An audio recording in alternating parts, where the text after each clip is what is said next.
در برنامه امروز خیلی خوشحال هستم که مجددا زحمت کشیدین تشریف آوردین اینجا.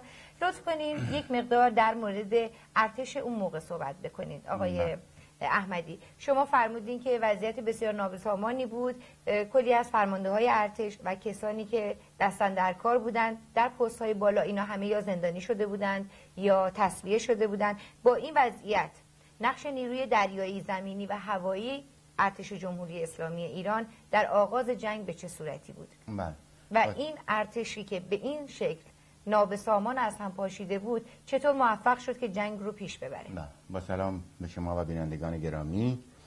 نخست یه توضیح مختصر، من فقط در دوره دفاع ملی جناب عالی هم فرمودید چون ممکنه بینندگان دفاع میهنی، چون این اصطلاح جاه نیفتاد هنوز در جامعه ما، 2+6 دفاع میهنی یعنی تا فتح خرمشهر و بعد از فتح خرمشهر دیگه دفاع میهنی نیست بلکه تهاجم ارتش ایران است. من مسئولیتم تا دوره دفاع میهنی در ارتش بود و بعد از اون دیگه از ایران خارج شدم مدتی بعد.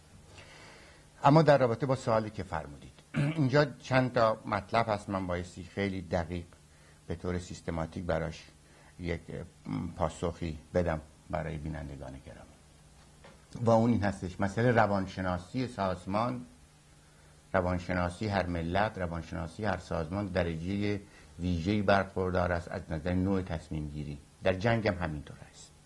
اشتباهی که صدام حسین کرد، نه تنها صدام حسین، حتی درون حاکمیت جمهوری اسلامی هم این اشتباه رو کردن، حتی آمریکایی ها هم این اشتباه رو کردن، حتی سران گذشته ارتش رژیم گذشته مثل ارتش بود آریانا هم این اشتباه رو کردن. چه اشتباهی کردن؟ من باید روانشناسی اول توضیح بدم. روانشناسی ارتش، خب صدام حسین و مشاورینش بر این نظر بودن این ارتش اعتقادی به جمهوری اسلامی نداره و پاشیده هم است، بنابراین اینا نخواهند جنگید.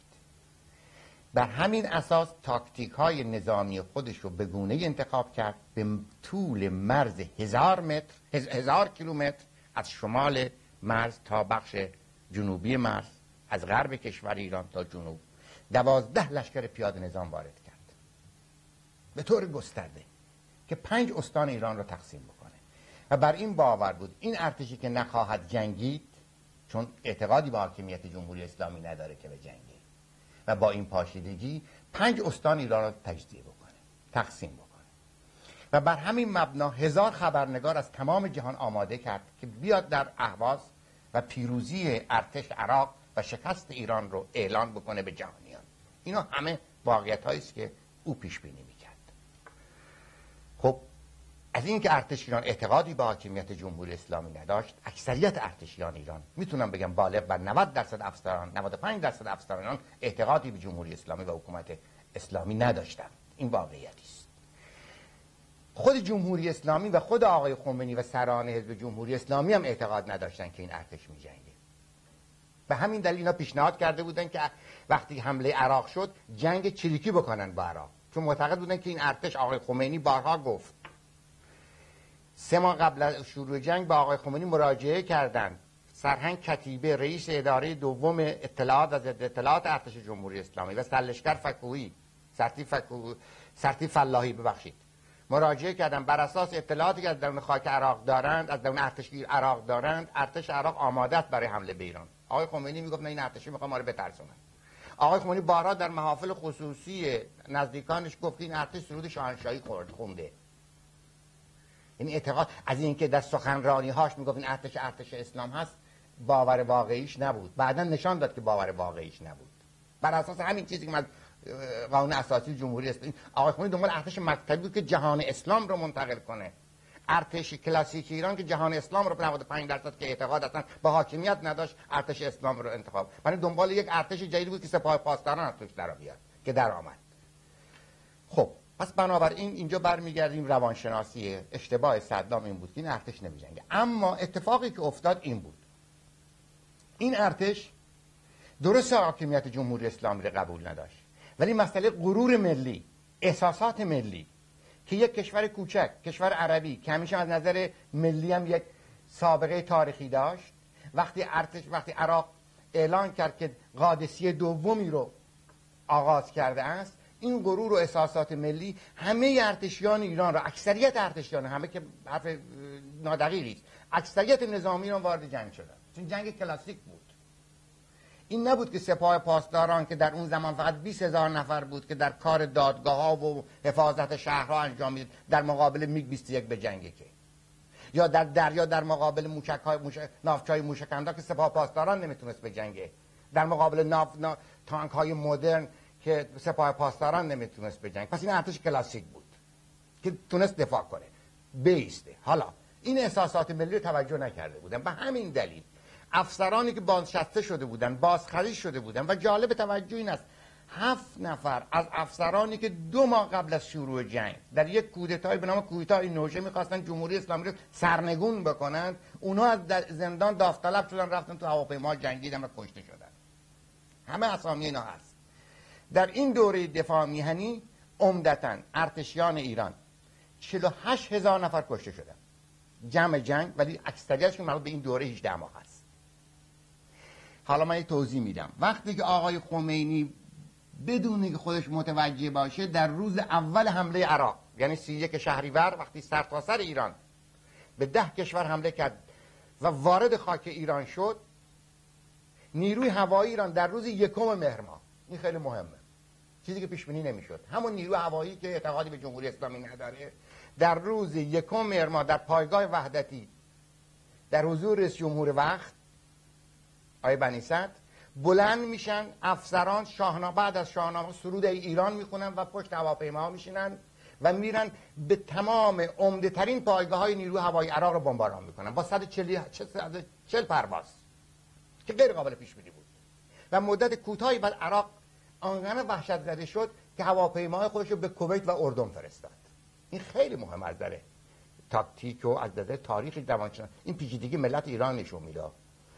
ملت تحقیر شده، ملتی که به شکل در جاهایی است که در واقع جمهوری اسلامی تحقیرش خواست بکنه، ولی وقتی غرور ملی مطرح شد اینطور پاسخ داد به ملت خودش. این یک چیز کم نظیری است. من حداقل در تاریخ جنگ‌های جهان نمیدونم، حداقل نخوندم که ارتش مخالف حاکمیت باشه ولی اینطور بره به جنگه. یک مثال بزنم، یک آمار بدم خیلی مهمه.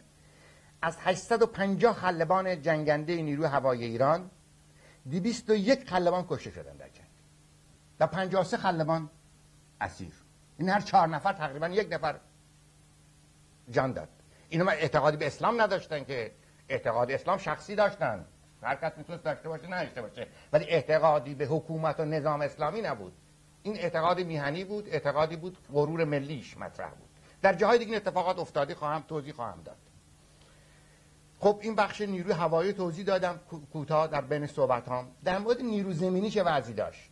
نیروی دریایی رو هم بگم بعد برسم به نیروی بزرگتر از همه که در اون زمان از همه پاشی‌تر بود. نیروی دریایی استراتژی بزرگی رو به کار برد. فرمانده نیروی ناخدا افضلی که بعداً اعدام شد توسط جمهوری اسلامی. استراتژی نیروی دریایی این بود که اگر ما موفق بشیم پایگاه دریایی الامیه و البکر رو منهدم بکنیم، از بین ببریم، راه دریایی عراق رو اصلا بنادر عراق رو به دریا میبندیم و این موفق شدیم. 77 روز نیروی دریایی ایران 77 روز بعد از شروع جنگ در روز 7 آذر نیروی دریایی عراق را از پا انداخت و این مهمترین کاری بود که نیروی دریایی انجام داد. از این نظر مهم بود که الان توضیح خواهم داد.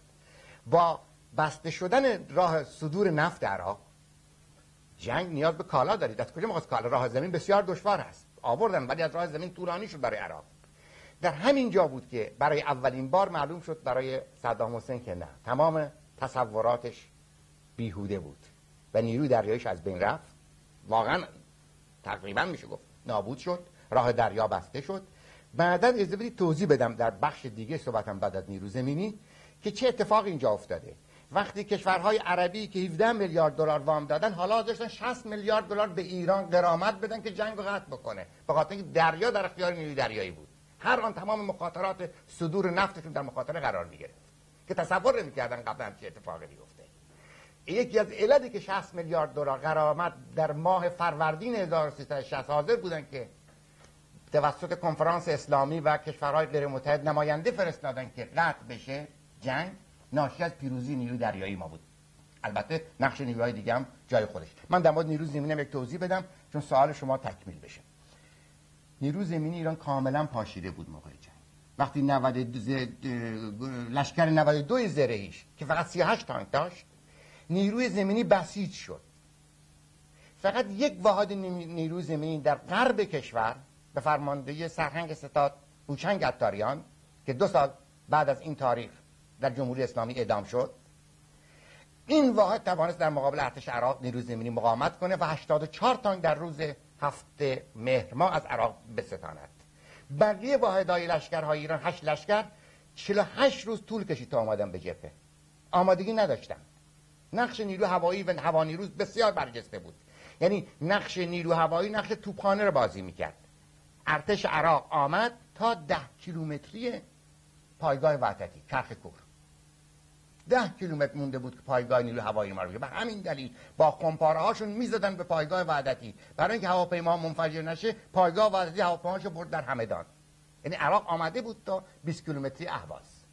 نقش نیرو هوایی هوانیروز بسیار برجسته است که بمباران از بالا که توانست وقت بخره تا نیرو زمینی بیاد. به هر حال این مجموعه جنگ کلاسیک به مدت 5 ماه در ماه آذر دی ماه میریم به طرف بهمن. عراق نمایندگان رو برای آتش بس میفرسته میان ایران و در فروردین تقاضای آتش بس میکنه و جمهوری اسلامی حاضر به آتش بس نمیشه و نامه ها و اسنادی وجود داره.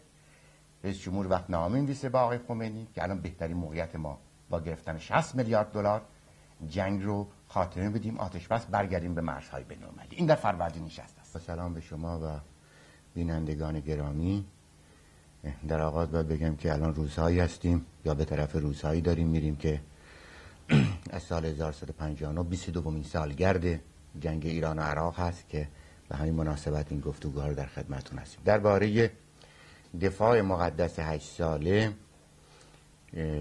تقریبا کلیه جناح‌های درون حاکمیت، پیرامون حاکمیت و خارج از حاکمیت، حتی نیروهای مذهبی از واژه دفاع مقدس 8 ساله استفاده می‌کنند. حتی آقای منتظری که در کتاب خاطراتشون منتقد هستند که بعد از فتح خرمشهر موافق ادامه جنگ نبودن، ایشون هم از دفاع از هم جنگ تعمیلی هم دفاع مقدس. هفته پیشم آقای خاتمی هم از دفاع مقدس 8 سال نامی برد. از نظر من، برداشت من، تحلیل من این هست که دفاع مقدس 8 ساله یک واژه و اصطلاحی است در تحریف تاریخ جنگ. جنگ ایران یک واحد زمانی نداشته است و یک پدیده واحد نبوده است، بلکه یک پدیده در 2 مقطع زمانی با ویژگی‌های متفاوت، یعنی 2 پدیده بوده است. یک، از آغاز حمله عراق به ایران، یعنی 31 شهریور 1359 تا 3 خرداد 1361، این دوره است که ارتش ایران به فرماندهی ارتش ایران، ارتش عراق از مرزهای ایران خارج میشه در 3 خرداد 1361. بنابراین این حدود 2 سال تا 1 ماه و نیم بعد از فتح خرمشهر که ایران وارد خاک عراق میشه، این دوره 2 ساله رو ما اسمشو دفاع مقدس یا دفاع میذاریم، دفاع میهنی میذاریم. از مقدس هم استفاده نمیخوام بکنم، دفاع میهنی است.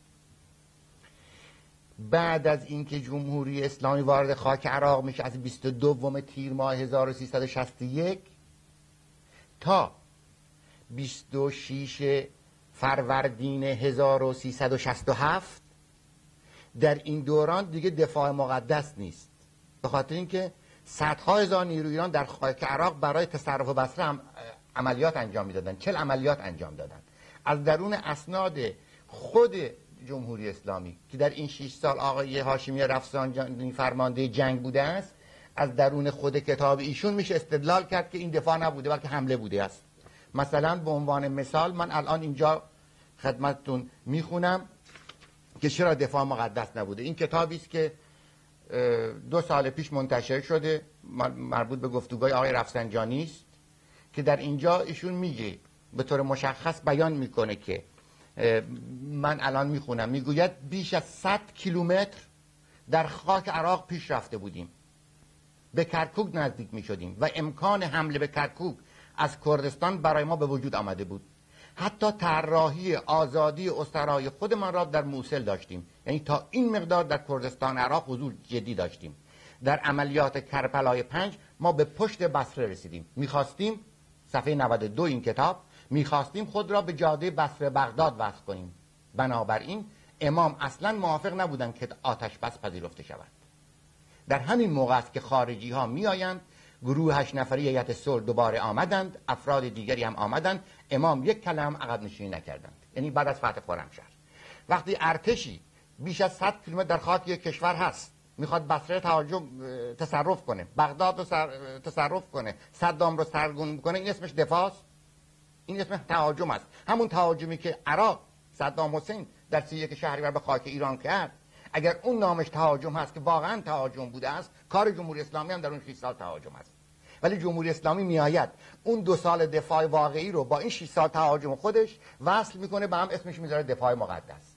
این به باور من توده فریبی است. این تحریف واقعیت جنگ است و سال به سال میلیون ها دلار جمهوری اسلامی برای این تحریف تاریخی تئاتر درست میکنه، سینما درست میکنه، 10 جلد کتاب منتشر میکنه تا دفاع مقدس 8 ساله رو جا بندازه، ولی واقعیت نداره. به همین دلیل بررسی جنگ در ایران جزو خط قرمز است. با همین استدلالی که امروز من دارم میکنم از روی اسناد خود جمهوری اسلامی میشود نشان داد که این دفاع مقدس نبوده، بلکه تهاجمی بود که طی 6 سال جمهوری اسلامی انجام داد. این درباره دوره واژه دفاع مقدس. اما لازم است ما بررسی دقیق تری بکنیم که در این دوره 2 ساله و 6 ساله چه اتفاقاتی افتاد. وقتی که خرمشهر آزاد میشه، یعنی فتح خرمشهر، 4000 کیلومتر خاک عراق که در تصرف ارتش عراق بود آزاد میشه و 19000 نظامیان ارتش عراق به اسارت ارتش ایران در میان. در این مقطع که حدود 2 سال دفاع مقدس، دفاع میهنی اسمشو میگذاریم، فرماندهان ارتش بعد از فتح خرمشهر دیگه آماده تهاجم رفتن به خاک عراق نبودن، چون میگفتن که تاکنون ما به تمام مردم و استراتژی نظامیان بود که دشمن را از خاک ایران بیرون کنیم. حال که دشمن را از خاک ایران بیرون کردیم، ضرورتی ورود رفتن به خاک عراق نیست. این مطلب رو شما میتونید به طور مشخص در خاطرات آقای منتظری هم ببینید که بعد من این کتاب رو من سعی میکنم بعضی از صحبت‌های خودم رو با اسناد مسئولان درجه اول اون روز دوران جنگ، آقای رفسنجانی فرمانده کل، آقای منتظری جانشین رهبر نشان بدم که در بین کتاب‌ها و اسناد اینها واقعیت رو میتونیم مثلا مستند کنیم از نظر تاریخی. به عنوان مثال آقای منتظری میگویند که ارتش ایران بعد از فتح خرمشهر حاضر نبود برای ادامه جنگ. صفحه 284 خاطرات آقای منتظری میگه وقتی که خرمشهر را فتح کردیم و اینها را بیرون راندیم، یعنی ارتش عراق را، احساس کردیم که نیروها به خصوص ارتش انگیزه داخل شدن در خاک عراق را ندارد. خودشان میگفتن ما تا حالا جنگ کردیم که دشمن را از کشورمون بیرون کنیم، ولی حالا اگر بخوایم در خاک عراق برویم این کشورگشایی است و انگیزه نداشتن. خب اینجا بعد ادامه میده، بالاخره میگه ایشون من در همان وقتم نظرم این بود که جنگ را به یک شکلی خاتمه دهیم، ولی خب رهبری با امام بود و نظر ایشان مقدم بود. این مفهوم داره این حرف، یعنی آیت الله خمینی، آقای خمینی خواهان ادامه جنگ بود. حالا استدلال من غیر از این سند چی هست یا توضیحات من؟ آقای خمینی تا فتح خرمشهر ارتش ایران را به عنوان ارتش اسلام، ارتش مردم ایران، با تمام این اصطلاحات خطاب میکرد. یعنی میگفت که من باز سعی میکنم از روی خود این نوشته ها توضیح بدم که قدری دقیق تر باشه از نظر تاریخی. آقای خمینی به عنوان سالگرد ارتش پیام که میفرستاد میگفت برادران عزیز ارتشیم، ای کسانی که به ما پیوستید، امروز روز خدمت به ملت و ایران عزیز است. سعی کنید با تلاش پیگیر خیش این مرز بوم را از دست دشمنان ایران نجات دهید. ببینید اینجا کلمه ایران میاد، جنبه‌های ملی گرایی رو مطرح میکنه آقای خمینی. چه ارتش داره میجنگه، میدونه که ارتش ایران انگیزه‌های در طول حداقل بعد از شروع جنگ این رو متوجه شده است که این انگیزه ارتشی که او میگفت این ارتش سرود شاهنشاهی میخونه نمیجنگه، 200 خلبان تو این جنگا کشته شدن، بعد هزاران نظامی. بنابراین بلافاصله چیکار میکنه؟ این شعار رو میده. ولی وقتی فتح خرمشهر انجام میشه دیگه شعار ایران و ارتشیان عزیز نیست، بلکه میگه اصلا فتح خرمشهر به چه معنی است. این عبارت ایشون رو من سعی میکنم در اینجا بخونم. ایشون میگن که این که بگوییم تنها خرمشهر و یا شهرهای دیگر آزاد شد، تمام اینها خیال باطل ملیگراهاست و ما هدفمون بالاتر از آن است که ملیگراها تصور نمودن. هدفمان پیاده کردن اهداف بین الملل اسلامی در جهان فقر و گرسنگی است. مسلمین معناش این نیست ایرانی. اسلام برای ایران نیامده است، اسلام برای عالم آمده است. بنابراین در همان زمان اعلام میکنه کسانی که با جنگ مخالفت کنند خلاف رضای خداست. این صحبت‌ها رو برای چی میکنم؟ یعنی فتح خرمشهر که میشه، جمهوری آقای خمینی و سران جمهوری اسلامی به دنبال ادامه جنگ هستند. چرا؟ این مسئله خیلی مهم است.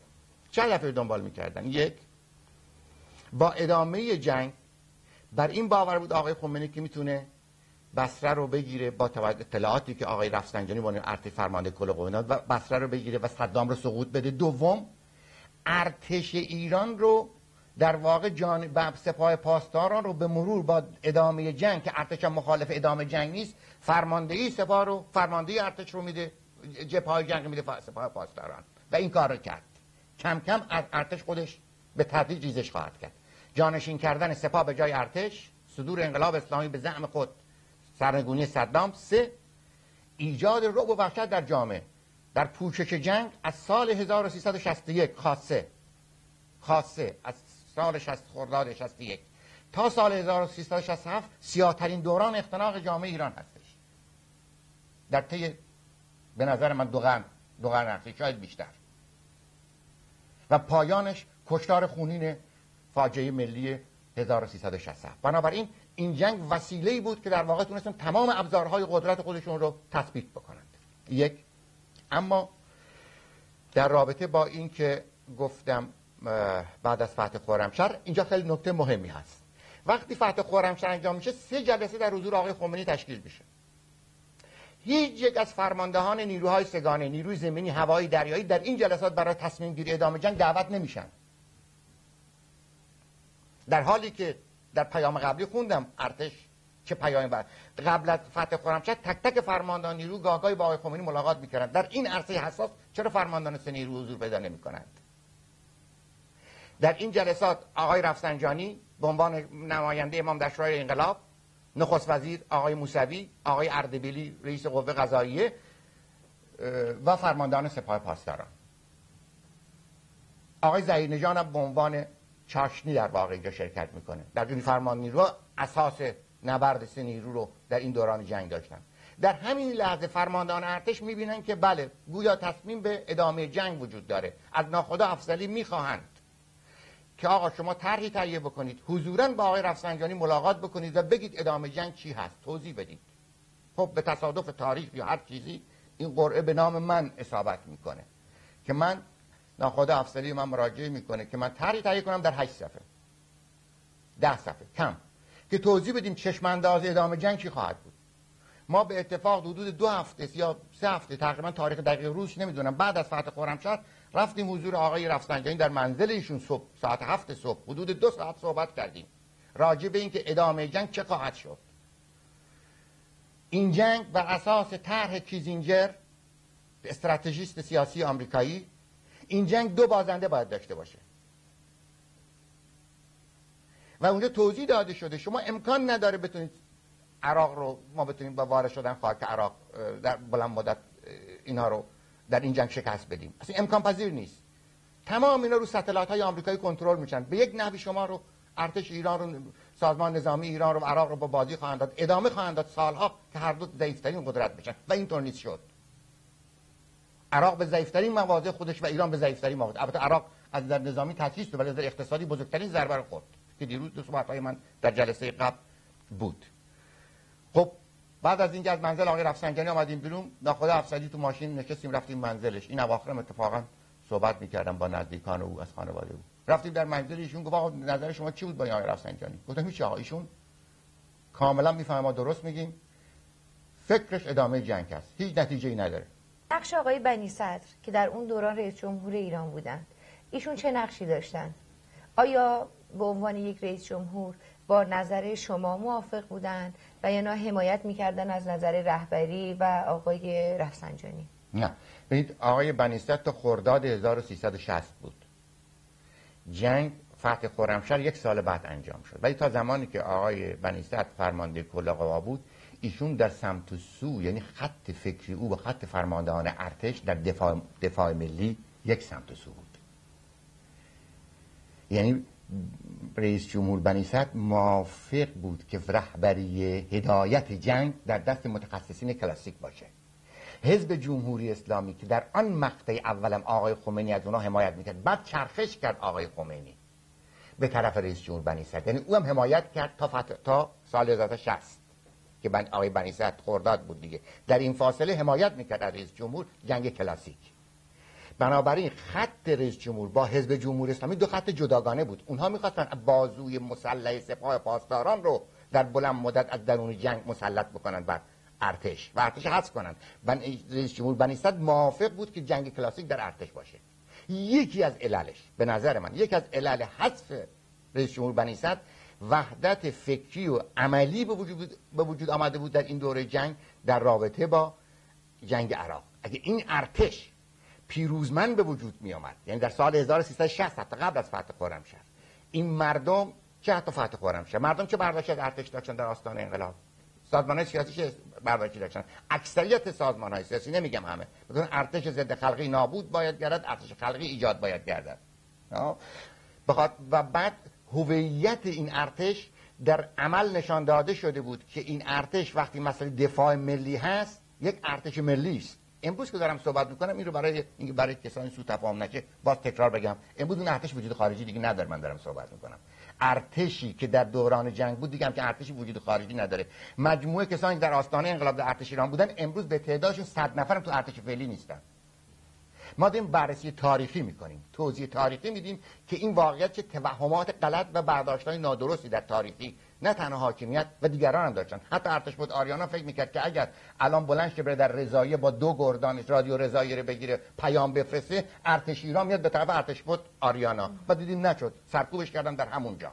یعنی برداشت‌ها تنها درون حکومت نبود، بیرون حکومت هم بود. این نشون میده ما روانشناسی اجتماعی بود در شناخت مردم، در شناخت ارگان‌ها، در شناخت بسیاری از مسائل در یک فقر تاریخی، فقدان حافظه تاریخی به سر می‌بردیم. این نقد بر تک تک ماها وارد است، بر تک تک مردم ایران وارد است، در تک تک کسانی که اندیشورز سیاسی زمان خودشون بودن وارد است. این واقعیت امروز ما از زاویه امروز داریم نگاه به گذشته میکنیم، باید این رو بپذیریم. من سوالی که از شما داشتم اینه که آیا چون عراق به عنوان متجاوزگر جنگ شناخته شده بود، بعد از اینکه ایران به سر مرزهای قانونی خودش برگشت، آیا به ایران غرامتی تعلق میگرفت بعد از اون 2 سال اولی که جنگ شروع شده بود؟ اگر میگرفت این غرامت چقدر بود و ادامه جنگ باعث چه چیزهای دیگه ای شد؟ بله، که 2 مرحله این غرامت مطرح میشه. 1 سال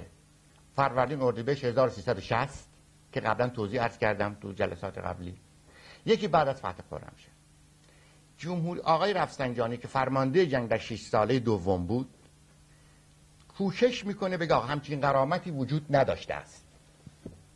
من تلاش میکنم از خود سند ایشون نشون بدم که ایشون میگوید چنین غرامتی وجود نداشته است. به این دلیل میگوید که این حرف، من میخونم از روش، صفحه 92 کتاب ایشون هست، این حرف که گفته میشود به ما پول پیشنهاد دادن درست نیست. هیچ پیغامی در این زمینه به ما نرسید.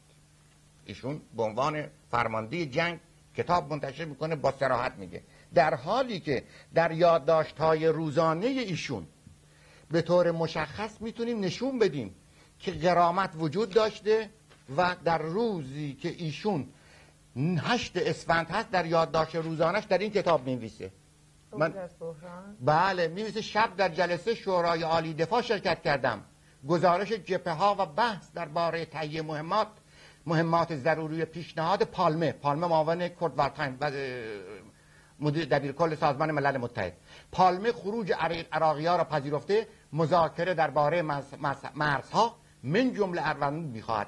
و حضور نیروهای ناظران بین المللی در مرزها و پرداخت غرایم جنگ به دو طرف از طرف دولت‌های داوطلب.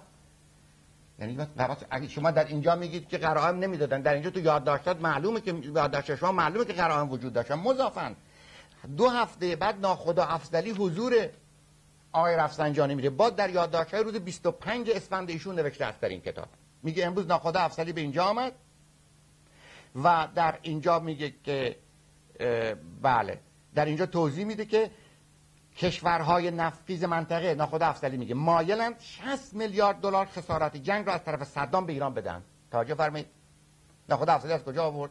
ناخدا افضلی که در این دوره موافق بود که بتواند این جنگ پایان بگیره، از طریق معاون، از طریق وابسته دریایی ایتالیا در ایران و فرماندهان ارتش نیروی دریایی ایتالیا که هم دوره‌اش بود مراجعه کرد که اینا مجددا به کشورهای عربی مراجعه کنن تا هیئت صلح دوباره بیاد، چون بعد از سقوط برکناری آقای بنی صدر دیگه هیئت‌های صلح رو اجازه نمیدادن به ایران بیاد.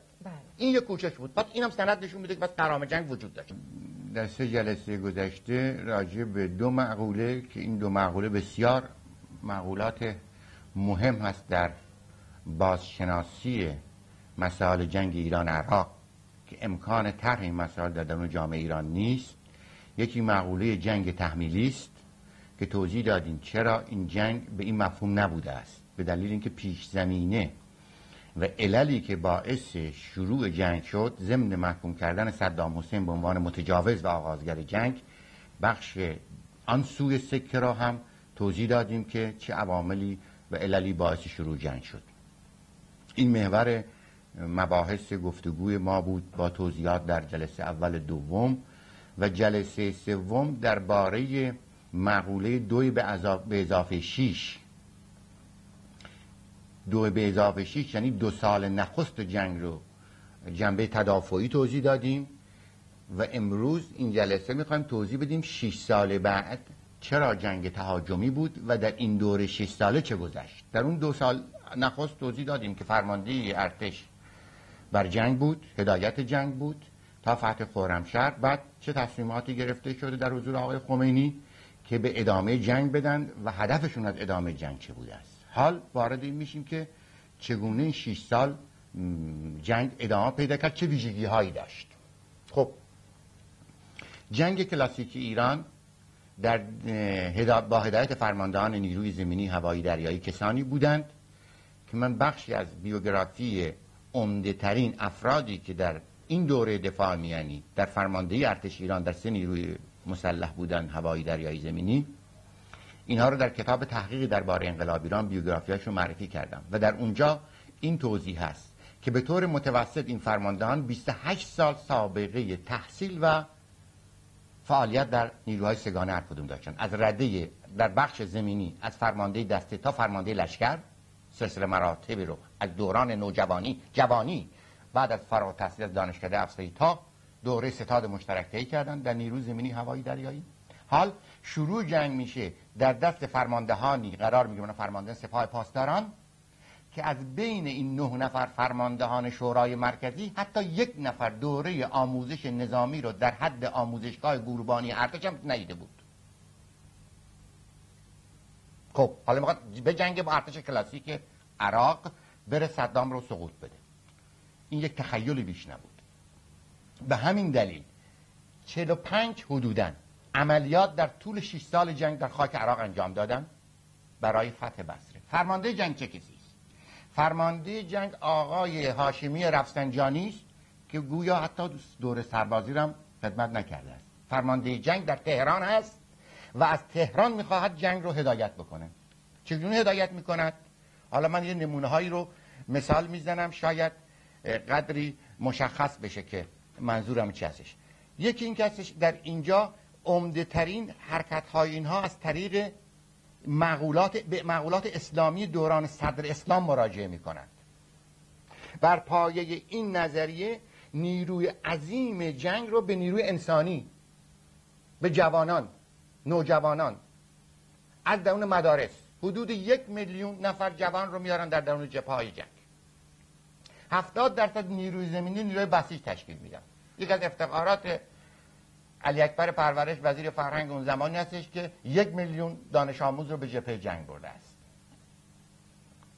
اینها اینجا میان در واقع با ویژگی هایی که احساسات یک نوجوان 15-16 ساله رو به نحوی آماده میکنن که اینها حتی مطالعاتی که من کردم در مطالعات میدانی بدون اجازه خانواده هاشون میرن به جنگ.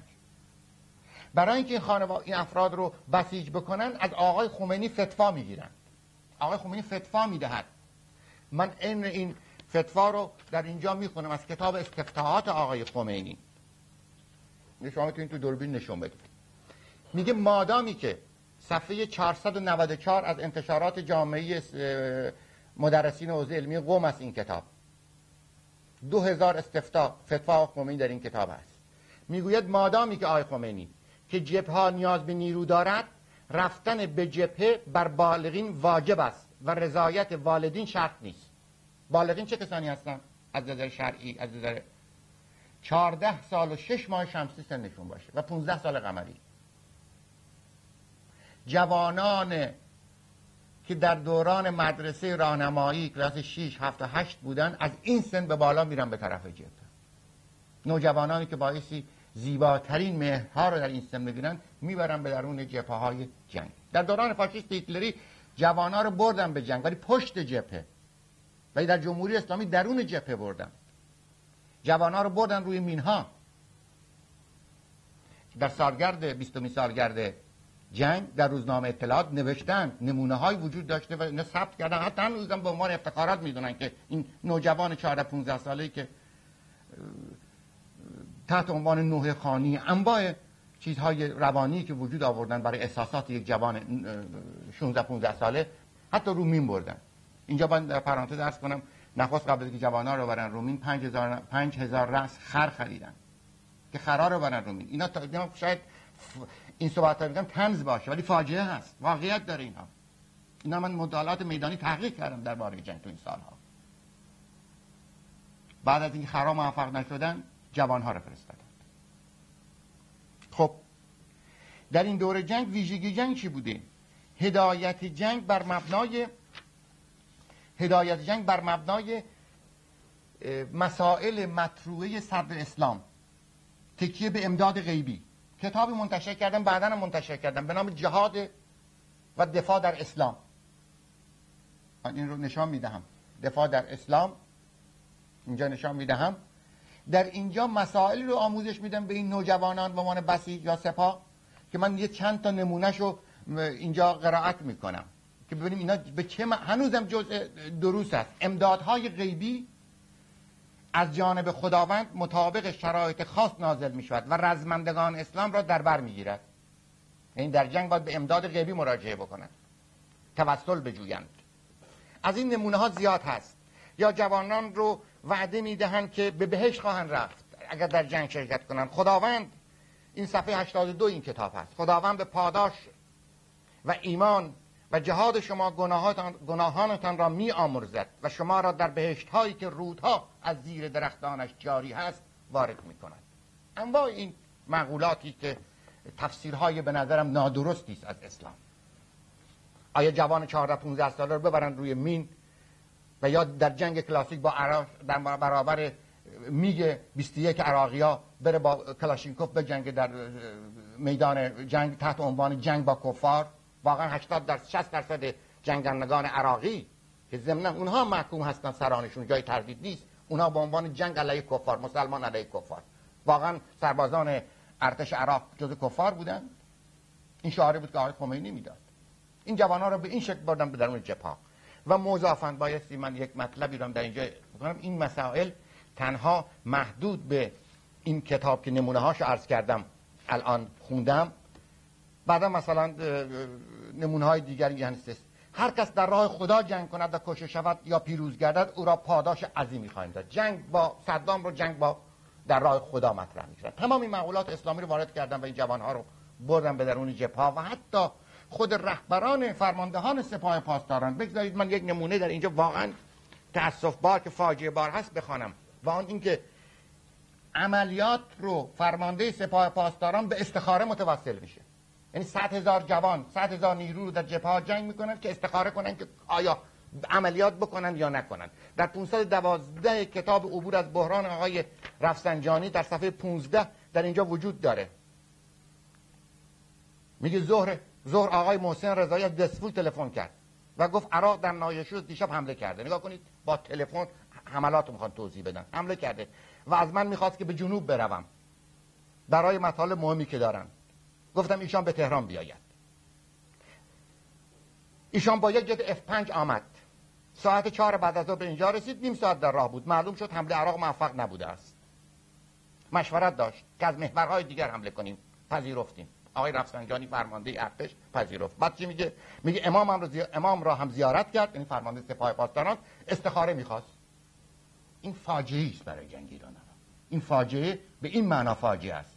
100,000 نفر، 200,000 نفر جوانان فرزندان مردم رو برید در جبهه استخاره کنید که عملیات بکنید. عملیات در نظامی یک فن هست، علم دانش نظامی مثل هر فنی باید تحصیل کرد.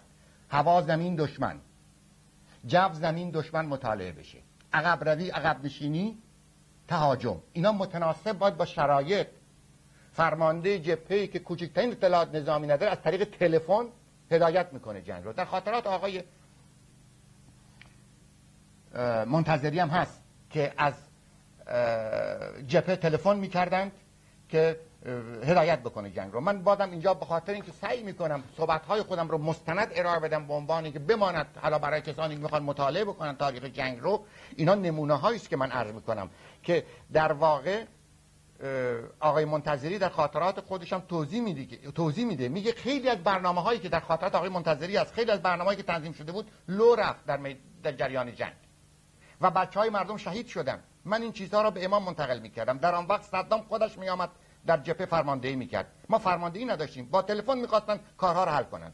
از جبهه تلفن میزد به آقای هاشمی، یعنی فرمانده سپاه پاسداران، و ایشان هم گاهی با تلفن میخواستن جنگ را فرماندهی کنن. این اصلا مربوط به جانشین آقای خمینی در اون روزهاست. و خود آقای رفسنجانی هم در صفحه 407 عبور از بحران ها راجع به این تلفن صحبت میکنه که با تلفن تماس میگرفت.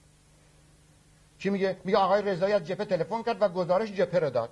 کمی اثر ضعف و احتیاط در ازارش بود. کسانی که به ابتدایی ترین مسائل نظامی آگاهی دارن میدانند قوی ترین مخابرات الکترونیک کانتر میجر ECM، نه تنها تلفن، فراتر از این، فراتر از تلفن و مخابر امکان دریافت اطلاعات وجود دارد از صحنه جنگ. تمام این اطلاعاتی که اینها میدادند طبیعتا این نقض ابتدایی ترین اصول پنهانکاری است. جنگ در دوره دوم به این شکل بوده است. در نتیجه 250,000 نفر رو در زمستان 1365 بسیج میکنن که بر بصره رو بگیرن، شکست میخورن. نتیجه چه خواهد شد؟ نتیجه این میشه که تمام این عملیات 6 سال در خاک عراق که اسمشو دفاع مقدس به نادرست و به دروغ و به تحریف تاریخ میگذارند برای بصره و سقوط صدام حسین حرکت کردن. نتیجتا صدام توانست در برابر هر حمله دفاع بکنه، به طوری که در 6 ماه آخر جنگ سندی وجود داره، گفتگوی فرماندهان ارتش با در واشنگتن پست چاپ شده. من در کتاب تحقیق درباره تاریخ انقلاب ایران درباره جنگ در این سند رو گذاشتم که اولین بار هست که ما می‌خواهیم ایرانیان حمله بکنند. چرا؟ به خاطر این تمام حملاتون از قبل کشف شده بود، فاش شده بود.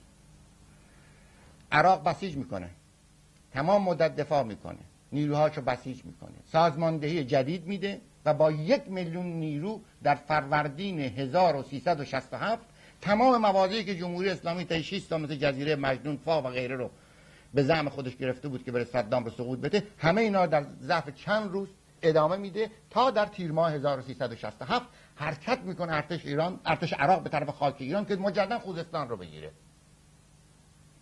2000 کیلومتر خاک ایران رو در دهلران اینا 2000 کیلومتر مربع خاک ایران رو گرفتن. و آقای خمینی وقتی فهمید که این بار به سقوط حتی خودش ممکنه سقوط نظام جمهوری اسلامی و خوزستان از دست بده، قطعنامه 598 رو پذیرفت. در حالی که 598 1 سال قبل از این صادر شده بود. من یه توضیحم به عنوان بخش پایانی این صحبت عرض کنم. 2 قطعنامه اساسی است. یک قطعنامه 514، یک قطعنامه 599. 98 514 بعد از فتح خرمشهر هست. 598 26 تیر ماه 598. بله 598 الان توضیح بدم به خاطر اینکه الان آماده هستم. 598 26 ژوئیه 1987 یعنی 29 تیر ماه 66. سند 598 و 514 مقایسه بکنید. در بخش ضمیمه کتاب تحقیق درباره انقلاب ایران هست و بقیه هم منتشر شد در جاهای دیگه. این دو سند کنار هم می‌ذارید، این 6 سال بیهودگی جنگ نشون میده. آتش بس در دوره اول و در دوم با این تفاوت قطعنامه 514 60 میلیارد دلار هم به ایران میدادن و جنگ ایران به عنوان کشور پیروزمند، به عنوان یک ارتش پیروزمند به مردم دنیا معرفی شد. متخاصم و متهاجم رو تهاجمگر از ارتش از خاک ایران بیرون کرد. ولی زمانی قطعنامه 598 پذیرفت از موضع ضعف که ارتش عراق که عقب نشینی کرد در فتح خرمشهر این بار تهاجم کرد به خاک ایران. این دو قطعنامه بسیار مهمه. 514 598 متن ترجمه شده شون وجود داره. خب حالا چه اتفاقی میفته؟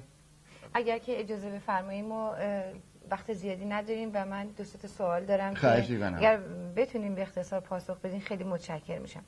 اول اینکه لطف کنین بفرمایید آیا آماری در دست دارین که نشون بده چه تعداد کشته، زخمی، مفقود و اسیر این جنگ داشت برای ایران؟ سال گذشته حدود 2 سال گذشته به مناسبت 20مین سالگرد جنگ ایران عراق در سال 1379 فرمانده سپاه پاسداران وقت تعداد کشته شدگان 230,000 و معلولین و مجروحین و اسرام که حدود 300,000 اعلان کرد. هفته گذشته یا حدود 2 هفته گذشته آقای محمد خاتمی رئیس جمهور در دیدار با خانواده شهدا تعداد کشته شدگان این جنگ رو 300,000 نفر بیان کرده است. آمار عراق رو نداریم، طبیعتاً همین حدود میتونه باشه. غیر از این جان باختگان یک چیز رو هم باید بهش اضافه کنیم و آن این هست: این جنگ به اذعان خود سران جمهوری اسلامی، مسئولین جمهوری اسلامی، 1000 میلیارد دلار به ایران خسارت وارد شده است. شاید 1000 میلیارد دلار کلمه‌ای است که انسان خیلی ساده به زبان میاره. در جامعه ما جمهوری اسلامی طی 24 سال گذشته مجموعه درآمدش از نفت به قیمت جاری 480 میلیارد دلار بوده.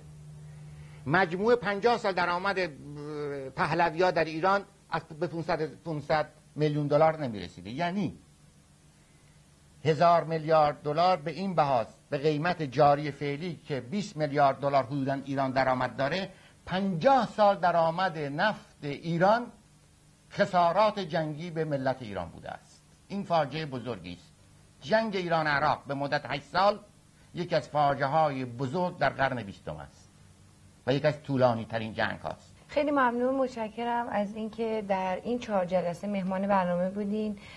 خیلی استفاده کردیم از صحبت‌های شما و آرزو می‌کنیم که همیشه سلامت باشین. ممنون. تا باز هم بتونیم از دانش شما استفاده بکنیم و از تجربیات شما، اطلاعات شما، و همچنین آرزو میکنم روزی برای شما این فرصت پیش بیاد، این امکان پیش بیاد که تمام این دانشتون رو بتونین به عنوان یک کتاب و یک سند تاریخی برای آیندگان به یادگار بگذارین. سپاسگزارم از اینکه وقتتون رو در این مدت در اختیار ما گذاشتید. منم بسیار سپاسگزارم، زحمت کشیدید و هر حال منم خیلی ممنون هستم از این فرصتی که فراهم شد به مناسبت 22مین سالگرد جنگ ایران عراق گوشه‌ای از فصل‌های جنگ رو گفته باشم و علاقه‌مندانی دیگه هم حتما این کار ادامه خواهند داد. اگر عمری باقی بماند و توان فیزیکی و غیره، منم کوشش میکنم این مطالعات رو تکمیل کنم. سپاسمندم. متشکرم.